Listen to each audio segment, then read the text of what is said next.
Welcome to Drunk Bible Study. This show's mission is to read every single word of the greatest story ever told. A warning to our listeners, the hosts of this show are sinners, but they're doing their best. There will be drinking and there may be some swears. They did say they'd try to keep it clean, but I wouldn't put my money on it.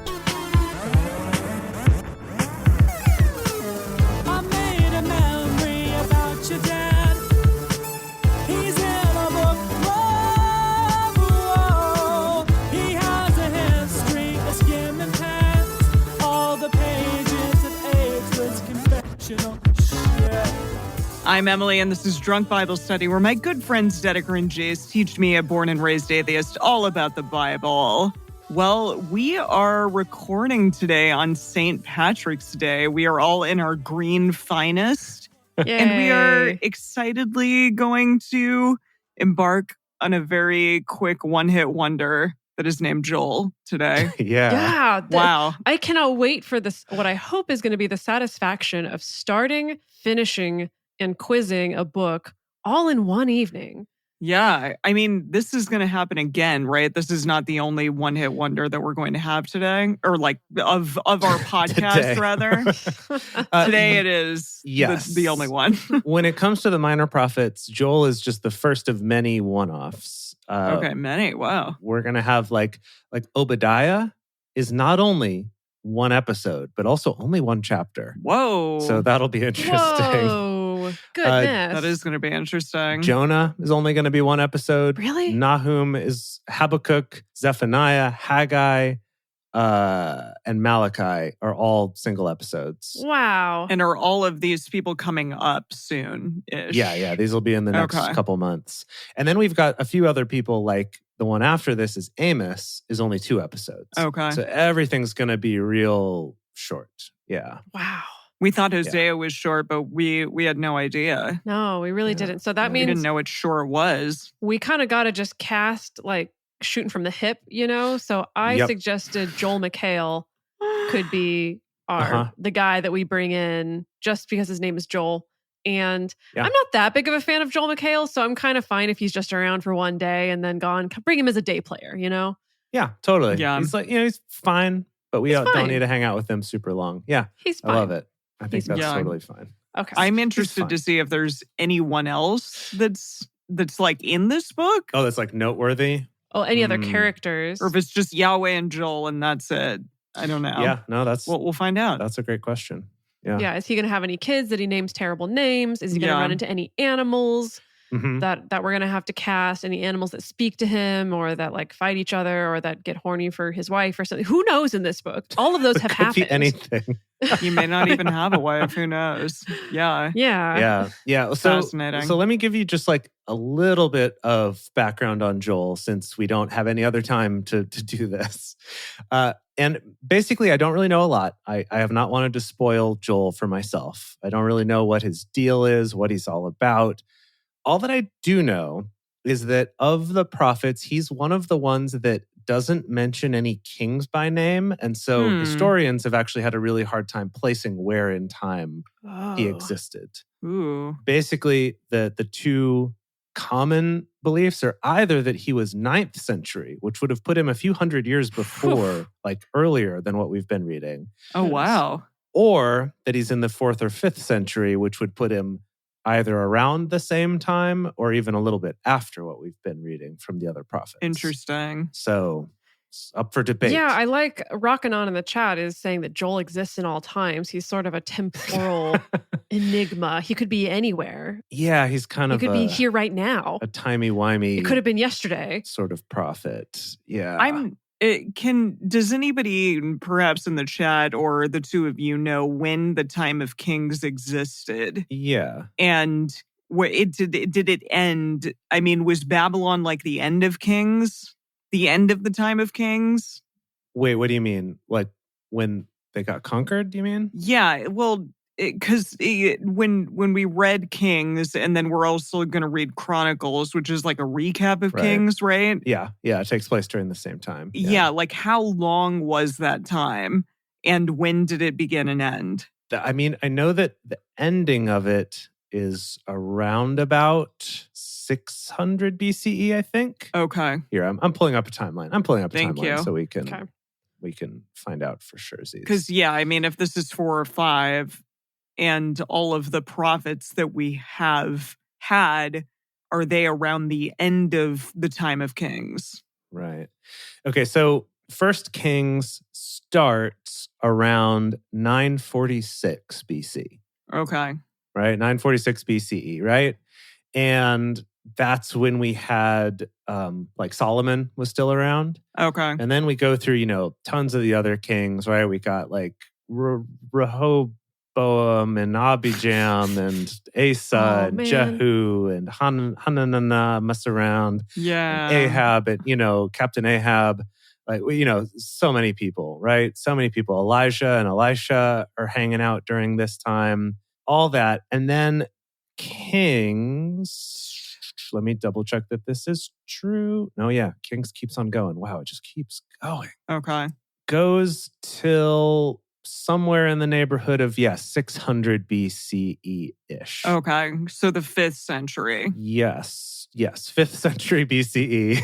I know, counting backwards. It's like backwards, forwards, which is it? I don't know. Yeah. Yep. Okay. So. And then Ezekiel kind of takes us a little bit past that into like some of the, I guess you'd call that early 6th century BCE. So like 580s into the 560s and whatever. And so, it seems like most of these prophets are somewhere around that time. Wow. Okay. Somewhere. All right. Well, there we go. But there's some like Joel that we don't really know for sure because he doesn't mention any kings. That's true. He is for all times. He's a man for all times. He's a man about town. He is a man for all seasons. Yeah. There you go. All right. What are you two drinking today? Let's see. The two of us, myself and Jace, are drinking the same thing. We're drinking some wine, an Altered Dimension. A better wine. Oh, wow. Cabernet. That looks Sauvignon. It's like a zebra. Yeah, it's kind of trippy on the bottle. It is Locals from the Columbia Valley, and it's quite nice. Let me tell you, it's nice to be drinking something that doesn't smell like gross to me, like the cider did last week. Dedeker really hated that mead. Oh, it was so bad. Yeah, she really did. I took the rest of that bottle and had it with another friend of mine, and we both thought it was totally fine. So this is clearly just... Wow. Yes, it's a me problem. No, it's just fine. a Dedeker problem. There you go. That's all right. No problem. But it's nice. I did buy this wine almost 100% because of the bottle design. I mean, to be fair, that's how I buy most wines. What kind of wine is it? It's a cab. Oh, okay. Of course. What are you drinking? I'm continuing on my spicy March. This is a Mercury in retrograde. It has a Serrano there it is right there. Serrano chili. It usually is done with raspberry, but I did strawberry today, which resulted in this sort of interesting like orange color. It usually is supposed to be more pink, but it also has some ginger in it, some ginger juice, lime juice, and agave and serrano chili peppers, and then also vodka. Lovely. So it's really good and spicy, but sounds amazing. Yeah, it is really good. I threw some Topo Chico on top to kind of have a nice little gradient. Nice. Highly recommend. I'll post the fun recipe for you all as well. I'm ready. It's like things like this make me want to do our episodes in person so that I can have a sip of Emily's drinks and kind of see what they're all about. That'd be nice. Mm-hmm. Someday, I don't know. Someday. When we all Someday it'll happen. Live in our podcast giant house or something. Yeah, podcast compound. Don't influencers... Oh, yeah, we make like those YouTube house. Yeah, all those influencers who live together and just like, just make content all the time. Exactly. Why don't we have that? I'm not sure. Yeah, why don't we have that? Yeah. We'll make it happen someday. Good. If we turn this into an actual religion, then we're tax exempt, and then the sky's the limit, baby. Oh yeah, there you go. Yeah, baby. There you go. Exactly. Wow. Gosh. Okay. Well, here we go. It's a new book. It's a new day. It's a new music. All these things as we get started with our new best buddy Joel, played by Joel McHale. So keep that in mind as we're going with this. And I guess let's just jump right into it, eh? Woo! As we get started, we want to remind everyone to read responsibly and drink responsibly. You can drink along with us, or you can listen while you're in the car. But please do not do both at the same time.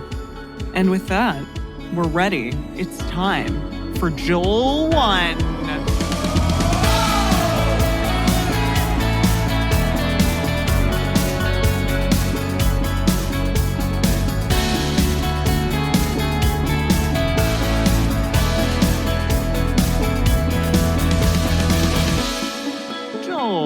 Joel 1.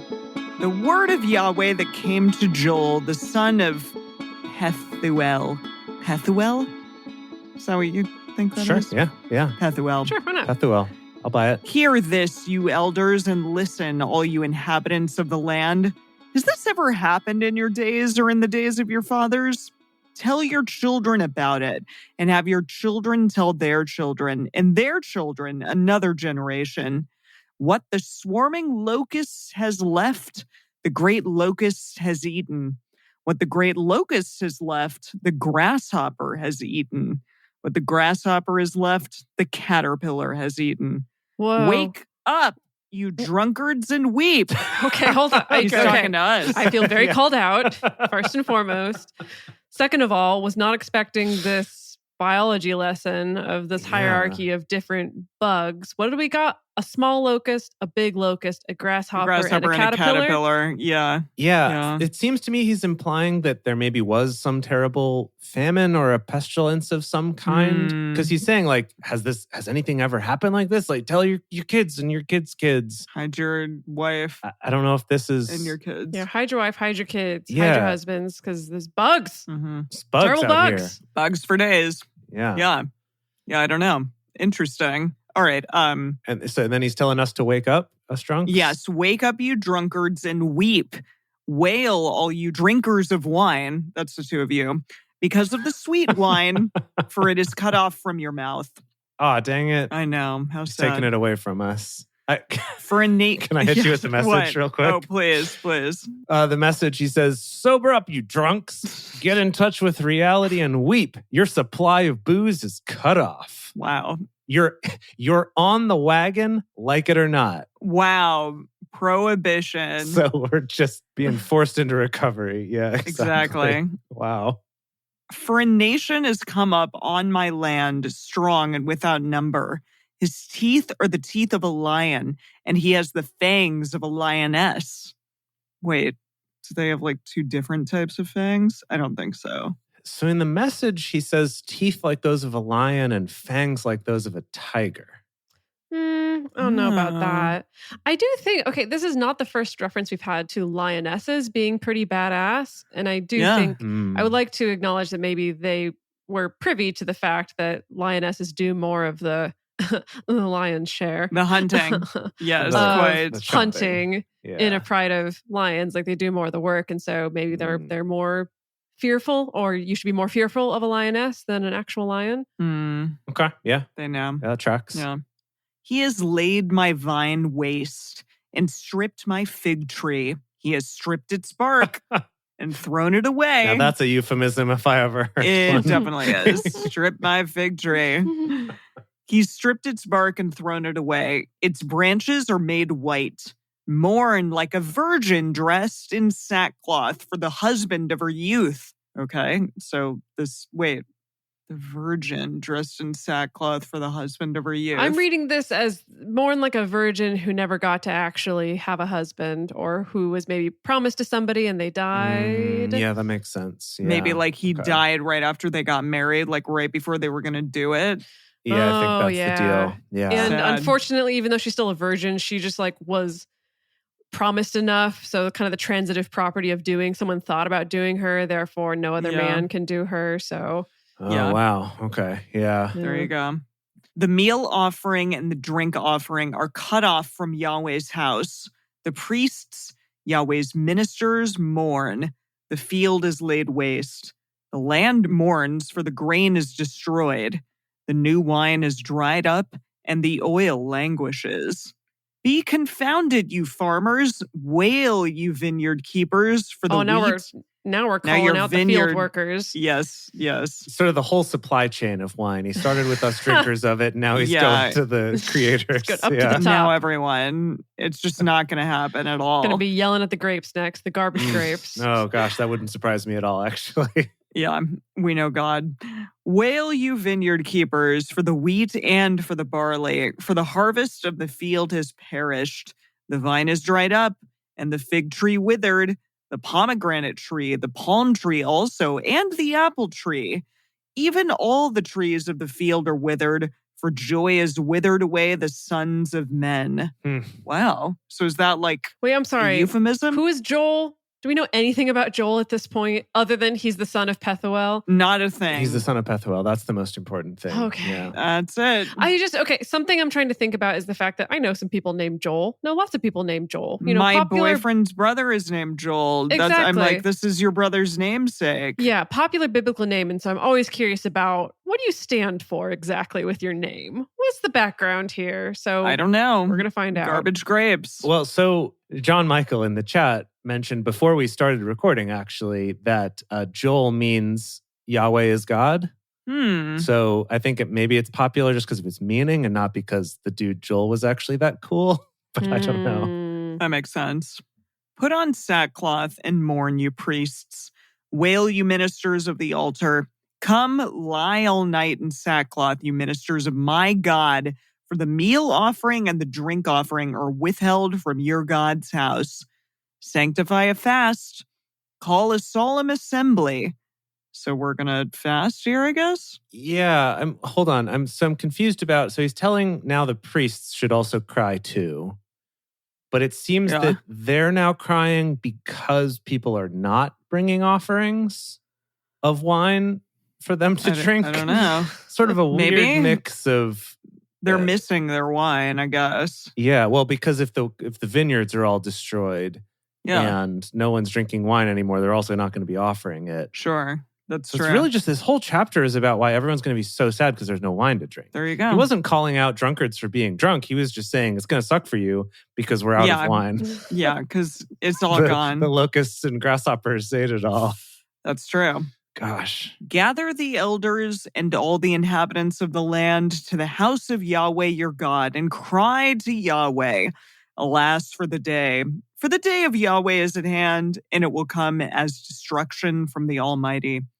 Isn't the food cut off before our eyes? Joy and gladness from the house of our God? Meaning joy and gladness is also cut off? Yeah, we're just bummed out and hungry and bummed. Sober. The worst. The seeds rot under their clods. The granaries are laid desolate. The barns are broken down, for the grain is withered. How the animals groan. The herds of cattle are perplexed because they have no pasture. Yes, the flocks of sheep are made desolate. Yahweh, I cry to you, for the fire has devoured the pastures of the wilderness, and the flame has burned all the trees of the field. Yes, the animals of the field pant to you, for the water brooks have dried up, and the fire has devoured the pastures of the wilderness. So things are rough. Sounds like a shitty time. Yeah, if we're interpreting this literally, things are rough. Yeah. Could be a metaphor, but who knows? Yeah. Yeah, no, it doesn't sound great. That's it. Okay, so if locusts are running the show right now, I would think this is a good opportunity to switch to some like insect-based protein for these people. But are locusts unclean, do you think? Or can we eat them at this time?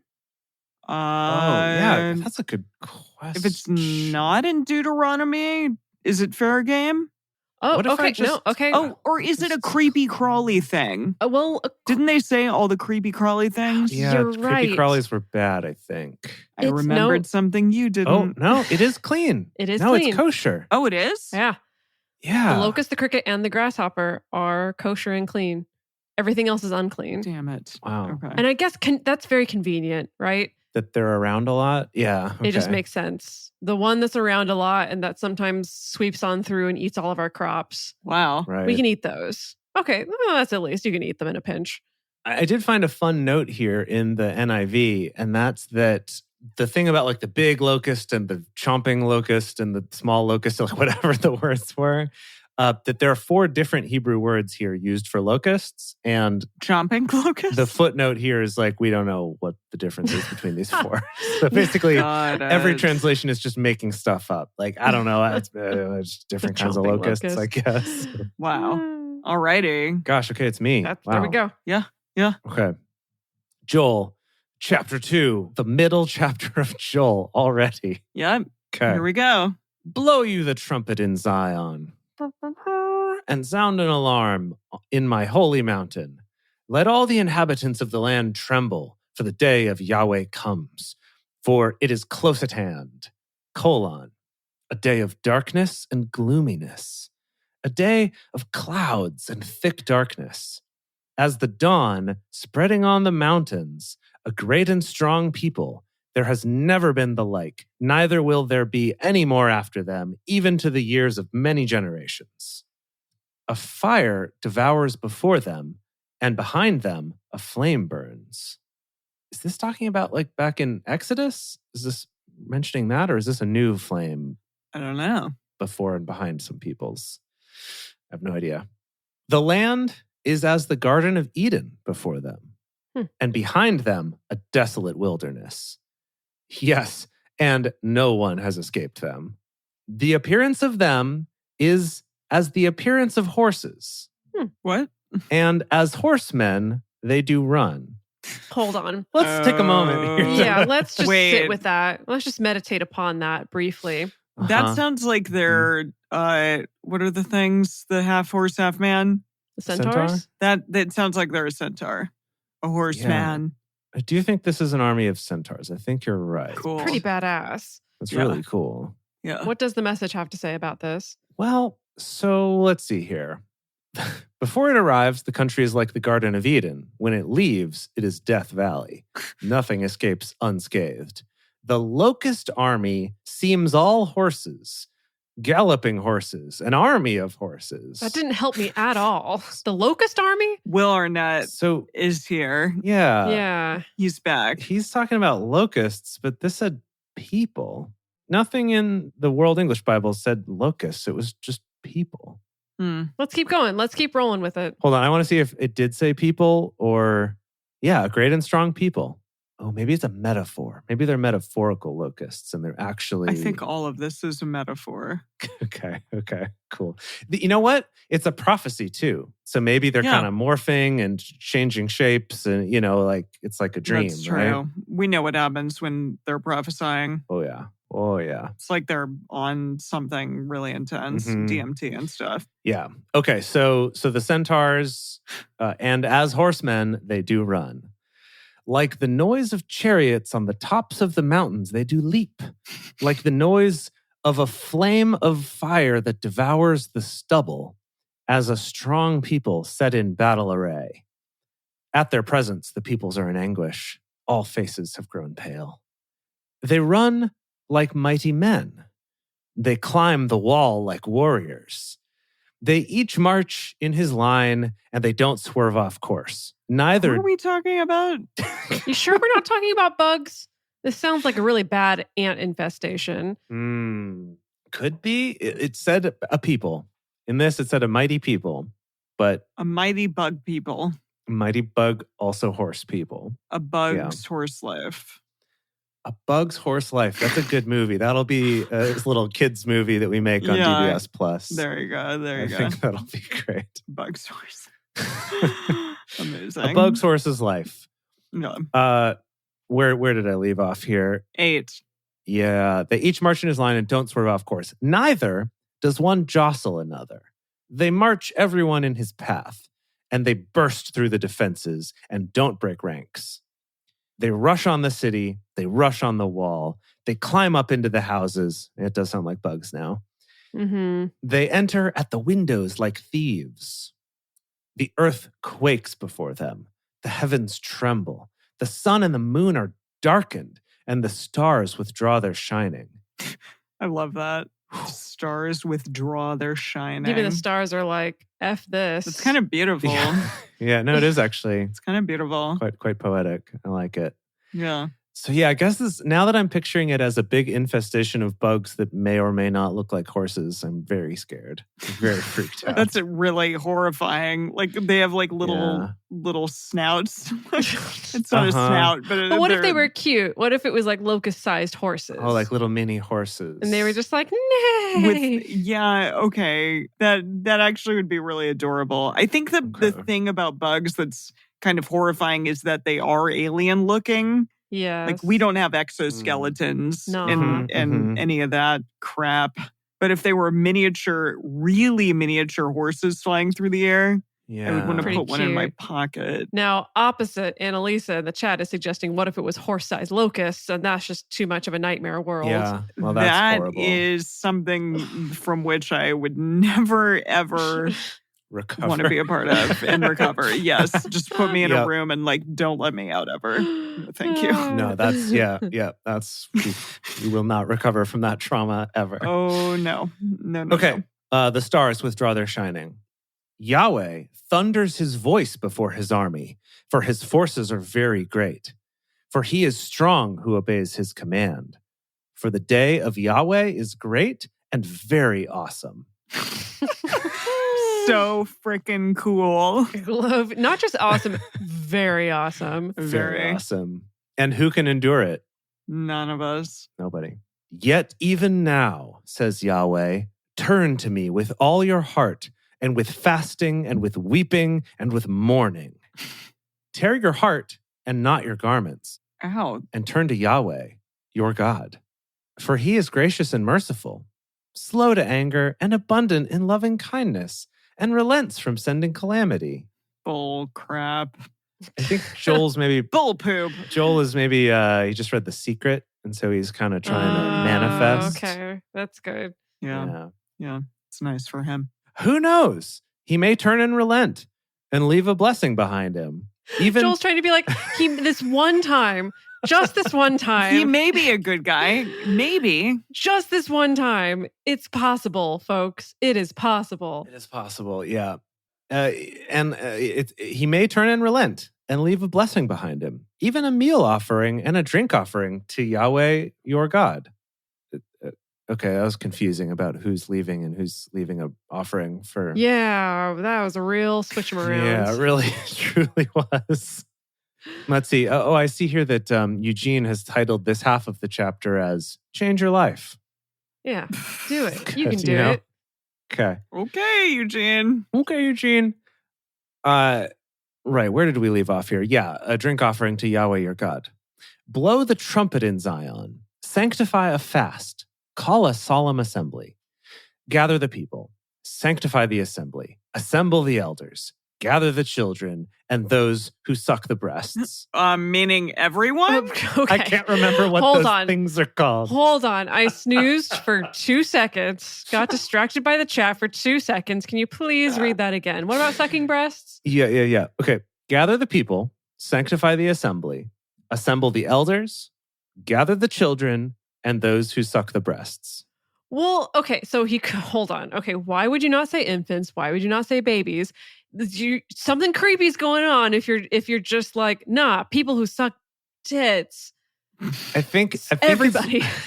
I think it's one of those things where he just forgot the word, He's like, it could mean not just infants. It could mean a variety of people. That's what I was going to say. I think it's kind of like a catch-all category. Okay. Yeah. Not to say that everybody on this earth sucks breasts, but I'm willing to bet a lot of people do. No, but, lesbians and usually straight guys. People who are in heterosexual relationships. Yes. Right. Yeah. So it's kind of like just a safety catch-all. Yeah. Okay. Cool. And then he says, let the bridegroom go forth from his room and the bride out of her chamber. Okay. They're in we're gathering everybody in. Yeah. He's like making a list of everybody, and his list of who everybody is weird. Yeah, it is weird. It's like, wait a minute, who did I forget? People who suck on boobs. And brides and bridegrooms who are clearly in separate chambers. Yeah. I don't know. And also maybe locked in them and we need to let them out. Yeah. Okay. Is this finally let them do it? Is that a call to... Maybe. I don't know. No, I think we're assembling everybody. I don't think he likes... We're gathering. What are we doing? Are we going... Yeah, what's going to happen? So we're going after the horse locusts. Oh, maybe, yeah. Well, he said to call a solemn assembly, gather the people. And then he did this whole list of all the types of people. Oh, okay. All the types of people that exist. Every type of person. We've just every kind of person. The 6 genders. Okay. Let the priests, the ministers of Yahweh, weep between the porch and the altar. Oh. I like that porches are back. That's good. That's good. They're always present. And let them say, spare your people, Yahweh, and don't give your heritage to reproach, that the nations should rule over them. Why should they say among the peoples, where is their God? Or is that why they should say among the people, where is their God? I don't know how to read it. Why should they say? Why should they say? I like how you did that. Good job. Then Yahweh was jealous for his land. Of course. And had pity on his people. Oh, that's a first. Yeah. Yahweh answered his people. I think okay, hold on. I think if we back up a little bit, and the reason why this is kind of hard to follow and weird is because I think this is Joel. There's a lot of reasons. This is Joel McHale recounting his prophetic dream that he had. Mm-hmm. Right? And so now that I'm picturing Joel McHale saying it's slipping away. He just woke up. And he's like, yeah, he just woke up. He's still like kind of stinky and trying to write it. And trying to write it down. Disheveled. Yeah. Uh-huh. And it's like a stand-up routine, but he's sincere about it, right? And he's like, gather everyone, all the children and the ones that suck on the breast, whatever those are. He's kind of doing a whole thing. Or maybe he's an alien from like a non-mammalian species. Oh, that's good. Non-mammalian species. Yeah, that doesn't do the whole breast milk thing. So he's an alien locust boy? Ooh, maybe he's on the locust side. Oh, yeah, okay. Are you saying Joel McHale is an alien locust boy? Yeah. And so he doesn't understand the whole concept of like live birth and breast milk, and so that's why he has to be clarifying. And the children also, I don't know, those weird little grubs that like suck on breasts. Right, exactly. Yeah. You mean most humans? Yeah, but he doesn't know that. He's an alien. Mammalia, as you said. Right, he's an alien, yeah. He's an alien, not a mammalia. Mm-hmm. Okay. So then Yahweh had pity on his people. And he says this in the past tense also, which makes me think that's why I think it's a good dream. He kind of saw this happen. Mm-hmm. Yahweh answered his people, behold, I will send you grain, new wine, and oil, and you will be satisfied with them, and I will no more make you a reproach among the nations. But I will remove the northern army far away from you, and will drive it into a barren and desolate land. Huh. Its front into the eastern sea, and its back into the western sea. And its stench will come up, and its bad smell will rise. Hold on. Okay, Yikes. The army, is this an army of people or is this an army of locusts? Oh, yeah, you're that right. He's going to send away? I went back to assuming people, but that I shouldn't assume that because... But it's going to smell bad. It could be anyone or anything. Horse locust people. Does anyone know what locusts smell like? That it seems very important of if in 50 years' time we're going to have to move to insect-based protein for the world. The way it smells is going to affect how much we want to eat it or not. Yeah. If anyone has any insight about locust smell, let me know. Right. I know cicadas did not have the greatest smell. I don't know. Yeah? They just were scary. Have I told you that story? Did you actually smell them? Did you get all up and smell them? No. Okay. I have an image of Emily getting down on the ground and like sniffing a dead cicada. No. My mother and I were driving to Michigan from Ohio so that it 1 year in cicada. It was a year that cicadas arrived. Yeah. And they were freaking everywhere. And it reminds me of perhaps what a locust infestation would be like. It's like they get in your clothes, they land on you and stay, and so you get into your car and then they're in the car with you. Ugh.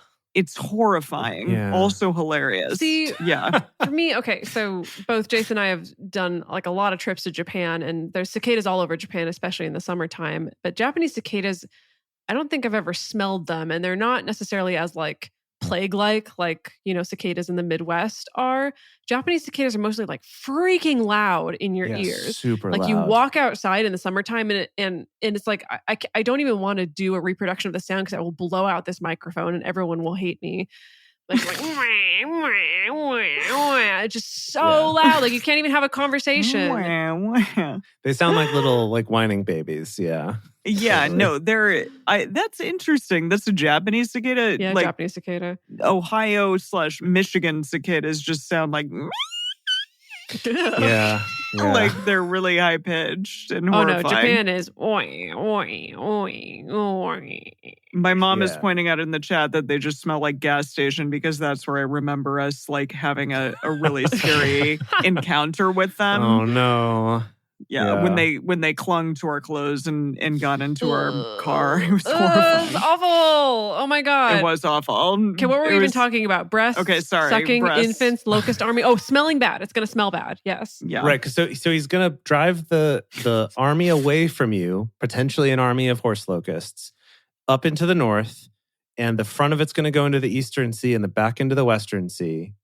And its stench will come up and its bad smell will rise. End quote from Yahweh. Great. Surely he has done great things. Land, don't be afraid. Be glad and rejoice, for Yahweh has done great things. I know it smells bad. Just trust me. It's good. But don't be afraid. It's great. This is great. Don't be afraid, you animals of the field, for the pastures of the wilderness sprung up. For the tree bears its fruit. The fig tree and the vine yield their strength. That's nice. Okay, now there's a quote. I don't know who's saying this quote. Okay. Be glad then, you children of Zion, and rejoice in Yahweh your God, for he gives you the former rain in just measure, and he causes the rain to come down for you, the former rain and the latter rain, as before. What does that even mean? I don't know. What's the former rain and the latter rain? And what's as before? Like, did this happen before? Can can we back up? I want to know what the message says, especially about smelly things. Oh, yeah. Okay. Sure. My prediction, he's going to use the phrase stink to high heaven. Wow, Dedeker. Did I get it? You were so close. I think you would win some prize money for that. But that was... okay, so here's the message's version of this. I won't expose you any longer to contempt among the pagans. Apparently he's shifted to pagans now instead of locusts. What? Wow. I'll head off the final enemy coming out of the north and dump them in a wasteland. Half of them will end up in the Dead Sea, the other half in the Mediterranean. Oh. There they'll rot, a stench to high heaven. So close. As Dedeker predicted. The bigger the enemy, the stronger the stench. He just made that one up. That's not even translating anything. Oh my gosh. Yeah. And that's it. That's what he said about it. Oh boy. All Okay. right, cool. Now I'm looking here later about the former showers and the later showers. So Eugene just ignores it entirely. Okay, good, Eugene. He's like, I don't know what that means. I'm gonna keep. John Michael in the chat saying that it says that Israel tends to have 2 wet seasons, so it could be like a double rainy season, like spring and summer. Yeah. Okay. So the NIV says the autumn and the spring rains. Okay. So it seems like there might be like 2 rainy seasons. Okay. Okay. Cool. So the former rain and the latter rain as before. Okay. The threshing floors will be full of wheat, and the vats will overflow with new wine and oil. How lovely. Sounds great. I will restore to you the years that the swarming locust has eaten. The great locust, the grasshopper, and the caterpillar. My great army, which I sent among you. Oh, he's taking ownership now. Yeah. It's his great army. I kind of got that vibe before, but I'm glad he's confirmed His it great here. army of loci? Of loci, grasshopper, caterpillar, and what was the fourth one? Mini loci. Mini loci, big loci. So it's the swarming loci, the great loci, yeah, the grasshopper, and the caterpillar. My great army, which I sent among you. Caterpillar. You will have plenty to eat and be satisfied, and will praise the name of Yahweh your God, who has dealt wondrously with you. Has he? And my people will never again be disappointed. You will know that I am in the midst of Israel and that I am Yahweh your God and there is no one else. My people will never again be disappointed. There it is. It will happen afterward that I will pour out my spirit on all flesh, and your sons and daughters will prophesy. Your old men will dream dreams. Ooh. Your young men will see visions. Ooh. And also on the servants and on the handmaids in those days, I will pour out my spirit. I will show wonders in the heaven and in the earth, blood, fire, and pillars of smoke. The sun will be turned into darkness and the moon into blood before the great and terrible day of Yahweh comes. Whoa. I mean, all of that sounds like some, eclipses, maybe some kind of harvest moon. Yeah, it does. Cosmological phenomenon. That's cool, though. We do love those, yeah. Yeah. It will happen that whoever will call on the name of Yahweh will be saved. For in Mount Zion and in Jerusalem, there will be those who escape, as Yahweh has said, and among the remnant, those whom Yahweh calls. Whoa. Okay. Wow. That was a lot. So many animals. Yeah, that was a lot. A whole army of little, caterpies. In our quiz, we're going to have to remember all of those people. Remember great. Oh, shoot. I was not even. Oh, dang it. You're right. You were reading it and not even paying attention. Okay, well. Okay. Let's try to do better. I will try. I didn't pay attention either. Okay.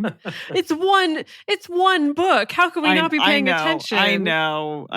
Because there's a lot going on. All right. So we're going to take a quick break to talk about how you can support this show if it's something that you enjoy and you love getting this great readings and are really accurate Latin plurals, all those things. Maybe they were Greek plurals. I have no idea. I don't know. In any case, if this is a show that you like, the best thing that you can do is to spread the word. Tell your friends, post about it on social media, get some more people hanging out, listening to the show, and come check out the live shows. We have a lot of fun here. You get to distract Emily in the chat and it's true.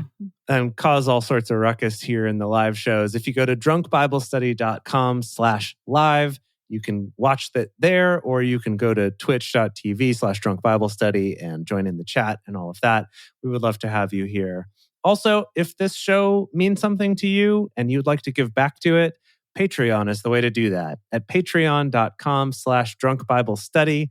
That's where you can give your contribution to the show. And as a thank you, we have things like early releases of episodes, personal toasts on the show, pictures and recipes for all of Emily's amazing drinks so that you can try them for yourself. I just put a ton up today. Nice. FYI. Ah, yeah. And our undying gratitude. Thank you so much.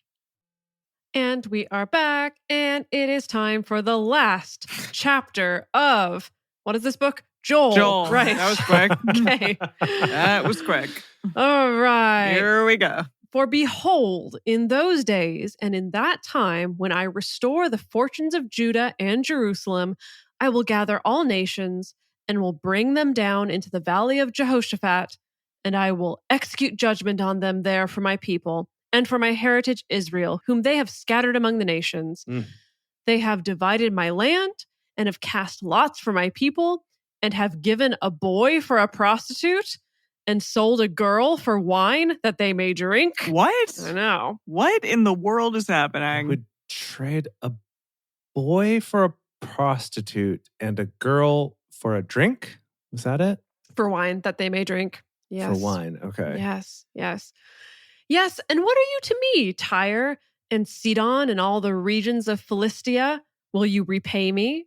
And if you repay me, I will swiftly and speedily return your repayment on your own head, because you have taken my silver and my gold, and have carried my finest treasures into your temples, and have sold the children of Judah and the children of Jerusalem to the sons of the Greeks. You son of a Greek. You son of a Greek. I just saw here that Eugene was getting real cheeky at one point here. And he said, "Are you trying to get back at me for something I did to you? If you are, forget it. I'll see to it that it boomerangs on you." Whoa. Just love that he... What does that even mean? I'm rubber and you're glue. That's what he means. Exactly. Okay, got it. And have sold the children of Judah and the children of Jerusalem to the sons of the Greeks, that you may remove them far from their border. Behold, I will stir them up out of the place where you have sold them, and will return your repayment on your own head. And I will sell your sons and your daughters into the hands of the children of Judah, and they will sell them to the men of Sheba, to a faraway nation, for Yahweh has spoken it. So this is almost a little bit refreshing in Yahweh kind of attacking the people who are actually oppressing his people, instead of making it all about how they've messed up and have deserved all of this. I mean, we've seen this theme come up in most of the prophets, where there's been a section at least about like, and you're going to get all your comeuppance, you other people, because I'm going to destroy you and whatever. But this one, he is sort of being more, I don't know, colorful, metaphorical about it. Sure. Something like that, hopefully. Proclaim this among the nations. Prepare war. Stir up the mighty men. Let all the warriors draw near. Let them come up. Beat your plowshares into swords and your pruning hooks into spears. It's the opposite. Yeah, we Interesting. This just came back to me when we came across that line about beating swords into plowshares way back when. Yeah. In Isaiah. When we talked about it in the bonus and we looked it up, there was a mention of Joel about doing the opposite. The opposite. And so this is potentially, I guess, a reference to it's like JK. that. Yeah. Opposite time. Change them back. Change them back into weapons quick. Interesting. Let the weak say, I am strong. Hurry and come, all you surrounding nations, and gather yourselves together. Cause your mighty ones to come down there, Yahweh. Let the nations arouse themselves and come up. Oh my. Wow. and come up. Okay. And come up to the valley of Jehoshaphat. For there will I sit to judge all the surrounding nations. Put in the sickle, for the harvest is ripe.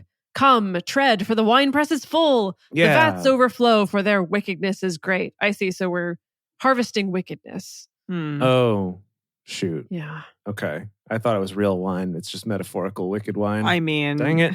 Most of this is metaphorical, I think. Yeah. Multitudes in the valley of decision, for the day of Yahweh is near in the valley of decision. The sun and the moon are darkened, and the suns withdraw their shining. We got a drink for repetition. They love that. They do love that. Yeah, Joel's like, that was a good line. Yeah, exactly.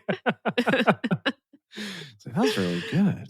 Yahweh will roar from Zion and thunder from Jerusalem, and the heavens and the earth will shake. But Yahweh will be a refuge to his people and a stronghold to the children of Israel. So you will know that I am Yahweh your God, dwelling in Zion, my holy mountain. Then Jerusalem will be holy, and no strangers will pass through her any more. It will happen in that day that the mountains will drop down sweet wine. The hills will flow with milk. All the bricks of Judah will flow with waters, and a fountain will come forth from the house of Yahweh and will water the valley of Shittim. Sorry. I didn't see that coming. Amazing. No. I do remember having a lot of chuckles Shittim. in Sunday school Really? about Shittim, because the teachers would let us say that. We'd be like, Shittim. Yeah. I just, so speaking of someone really loving a line that they came up with, Eugene does that all the time. And he tends to do it where if he had some, well, one is there's some phrases he goes back to a lot, but in addition, if he finds a line that just really tickles him, he seems to give a title to that section. And so let me read you those last couple verses here. What a day! Wine streaming off the mountains, milk rivering out of the hills, water flowing everywhere in Judah. And he titled this section, Milk Rivering Out of the Hills. So he's that's clever. We got it. That's clever. Thank you. Good job. Good job, Eugene. He's like, yeah, that one deserves a title. Yeah, I got to put that one in there. That's fun. Egypt will be a desolation, and Edom will be a desolate wilderness for the violence done to the children of Judah, because they have shed innocent blood in their land. But Judah will be inhabited forever. In Jerusalem, from generation to generation. I will cleanse their blood that I have not cleansed, For Yahweh dwells in Zion. The end. Wow. That's the end of the book of Joel. I didn't learn one freaking thing about this man, Joel. We know nothing about his character. We know nothing about his family except for this one person that he's related to.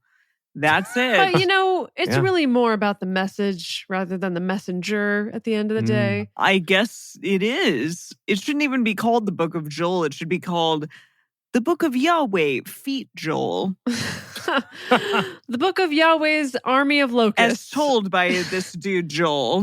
The Book of Locusts is actually as told pretty to Joel. good. Yeah, Book of Locusts sounds like something that would show up in a fantasy novel. Yeah. Mm-hmm. Yeah. For sure. Well, I love that. That was great. It was quick and dirty. Like, short and sweet. Locusts. And it was interesting. We had horse locust people armies. So, Emily, what are you going to tell your partner's brother about his name? What are you going to say? I'll be like, he was a prophet. Okay, good. And that's about it. And he said roughly the same thing about, what all the other prophets say, just in a slightly different way. There's a lot of emphasis on locusts, though, more so than any other book. Yeah, that's true. He said the locusts are coming. And he's not wrong. They are coming. So they have come and will probably come again. Sadly. Okay. Exactly. Here we are. All right. Well, we have a couple Psalms to get through, and then we're going to do a quiz. A quiz. Yes. Yay. Yeah. Very quick quiz. And now it's time for Silly Psalms with DBS, the part of the show where DBS comes out and reads some psalms. Okay, a Psalm 92, a song for the Sabbath day. It is a good thing to give thanks to Yahweh, to sing praises to your name most high, to proclaim your loving kindness in the morning and your faithfulness every night, with the 10-stringed lute, with the harp, and with the melody of the lyre. For you, Yahweh, have made me glad through your work. I will triumph in the works of your hands. How great are your works, Yahweh! Your thoughts are very deep. A senseless man doesn't know, neither does a fool understand this.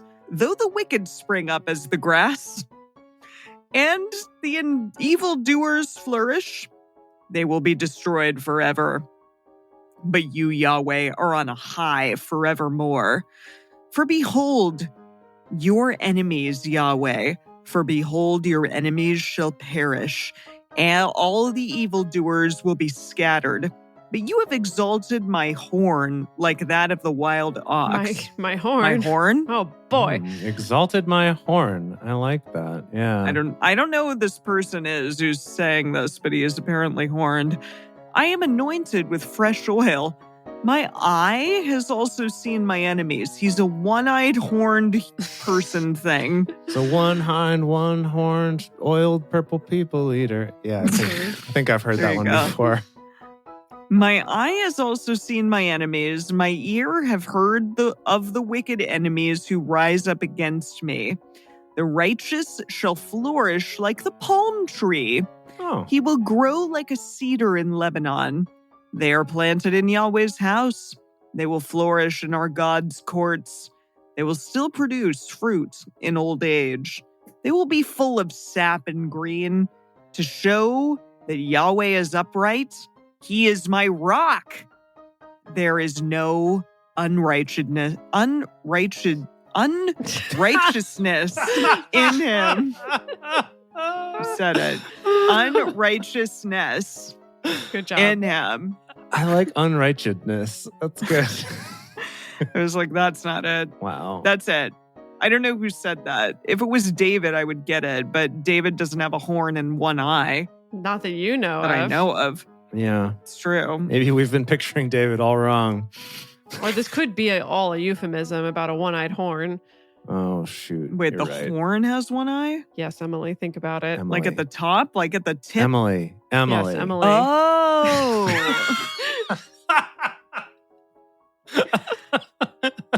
It's Okay. David's one-eyed horn. Yeah. I love how people in the chat are like, oh my God, it's Jesus. Of course it is. Oh, boy. Of course it is. Okay, and now for an incredibly short psalm. Psalm 93. Good. Oh, okay. Cool. Yahweh reigns. He is clothed with majesty. Yahweh is armed with strength. The world also is established. It can't be moved. Your throne is established from long ago. You are from everlasting. Your floods have lifted up, Yahweh. The floods have lifted up their voice. The floods lift up their waves above the voices of many waters. The mighty breakers of the sea. Yahweh on high is mighty. Your statues stand firm. Holiness adorns your house. Yahweh forevermore. Hashtag Yahweh forever. Yes. More.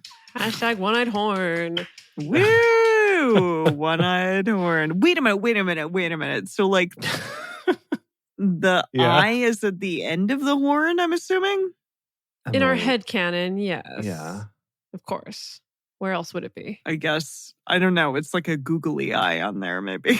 Okay. So Emily's it's a googly icon on the side of the horn somewhere. Yeah. Okay. Yeah. All right. That's cute. Yeah. That's when we do this as like a show for kids. We'll do it. Yeah, that way like for a sure. sock puppet thing. Yeah. I like that. A sock horn with a googly. Okay. It's time to bring this home. Okay. I hope you all enjoyed Joel as much as we did. What's next? Amos. What are we doing? Famous Amos. Amos. Wow, Amos. Okay. Thank you all for joining us for Bible study today. If you want to join the audience in our live stream shows, follow us on Twitch at Drunk Bible Study or go to drunkbiblestudy.com/live. If you want even more Drunk Bible Study, including early releases, cocktail recipes, personal toasts on the show, and more, become one of our patrons at patreon.com/drunkbiblestudy. If you enjoy the show, take a moment to subscribe and write us a nice review on iTunes, letting other people know what you like about it. You can also join fellow listeners in the Drunk Bible Study Fans and Fellowship Facebook group. Find us on Twitter at Drunk Bible Cast, on Instagram at Drunk Bible Study, or send us an email to info@drunkbiblestudy.com. Drunk Bible Study is created and produced by Jace Lindgren, Dedeker Winston, and me, Emily Matlack. Our theme song is Book Club by Josh and Anand from their album Home of the. For more information, visit us at drunkbiblestudy.com.